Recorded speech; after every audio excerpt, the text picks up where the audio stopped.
Muscles have a lower nutritional value than organs because muscles are mostly made up of protein and water, while organs also contain a higher amount of fat and vitamins. For example, organs such as the liver and kidneys are rich in B vitamins, iron and copper, while muscles are primarily composed of protein, which is important for the growth and repair of muscle tissue. Additionally, internal organs are also rich in essential nutrients such as vitamins A, D, E and K, which are fat-soluble and found only in small amounts in muscle tissue. Additionally, organs like the liver also contain large amounts of essential fatty acids like linoleic acid and alpha-linolenic acid, which are important for cardiovascular and brain health.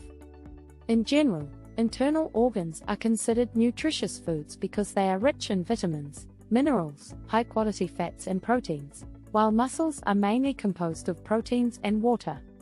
One of the reasons predators eat organs first and foremost is because internal organs are more nutritious than muscles. An example of a comparison between liver and muscle in terms of nutritional values could be the following. Liver, high concentration of B vitamins, B12, B6, B3, B2, B1. Rich in iron, copper and zinc. High content of vitamin A and vitamin D.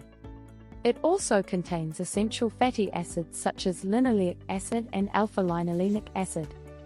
Muscles, rich in protein. Contains small amounts of vitamins and minerals. Contains mainly water.